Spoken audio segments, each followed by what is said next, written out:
नमस्कार मित्रमैत्रिणींनो, बुद्ध पौर्णिमेला बदला तुमचे नशीब. गौतम बुद्धांची 5 सूत्रे. नमस्कार मित्रांनो, स्वागत आहे तुमचं व्हॉइस ऑफ यमेन मध्ये. बुद्ध पौर्णिमा या दिवशी भगवान बुद्धांचा जन्म झाला. त्यांना ज्ञान प्राप्त झाले आणि त्याच दिवशी त्यांनी महापरिनिर्वाण घेतले. हा दिवस केवळ दिव्यांचा उत्सव नाही, तर स्वतःला बदलण्याची संधी आहे. आजच्या व्हिडिओमध्ये आपण बुद्धांची अशी 5 सूत्रे पाहणार आहोत, जी तुमच्या आयुष्यातील दुःख दूर करून तुम्हाला यशाच्या शिखरावर नेतील. नंबर 1. वर्तमानात जगणे.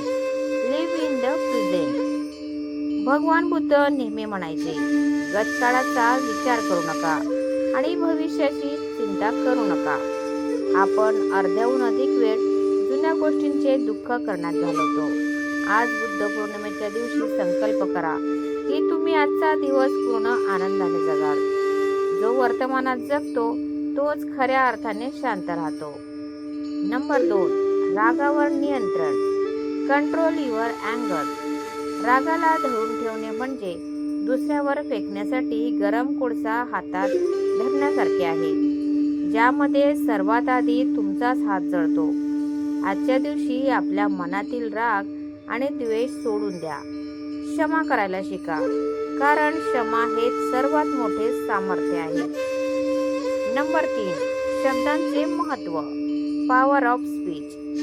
तुमचे शब्द एखाद्याला जखमही देऊ शकतात आणि एखाद्याची जखम भरूनही काढू शकतात. व्हॉइस ऑफ यमेनच्या माध्यमातून मी हेच सांगू इच्छिते की आजपासून असे शब्द बोला जे कोणाचे मन दुखावणार नाही. गोड बोलण्याने अर्धी संकटे आपोआप दूर होतात. नंबर 4. आरोग्याची काळजी. Health is a wealth. बुद्धांनी सांगितले आहे की शरीर निरोगी ठेवणे हे आपले कर्तव्य आहे, अन्यथा आपण आपले मन मजबूत ठेवू शकणार नाही. या बुद्ध पौर्णिमेला स्वतःच्या आरोग्यासाठी वेळ देण्याचा निश्चय करा. ध्यान म्हणजे मेडिटेशन करा आणि सात्विक आहार घ्या. नंबर 5. अज्ञानाचा त्याग. Remove ignorance. जगातील सर्वात मोठे दुःख अज्ञान आहे. सतत काहीतरी नवीन शिकत राहा. ध्यान हेच एकमेव साधन आहे जे तुम्हाला अंधारातून प्रकाशाकडे नेईल. तर मित्रांनो, या बुद्ध पौर्णिमेला केवळ बाहेर दिवे न लावता आपल्या विचारांचे दिवे उजळूया. बुद्धांचे हे विचार तुम्हाला कसे वाटले हे कॉमेंटमध्ये नक्की सांगा.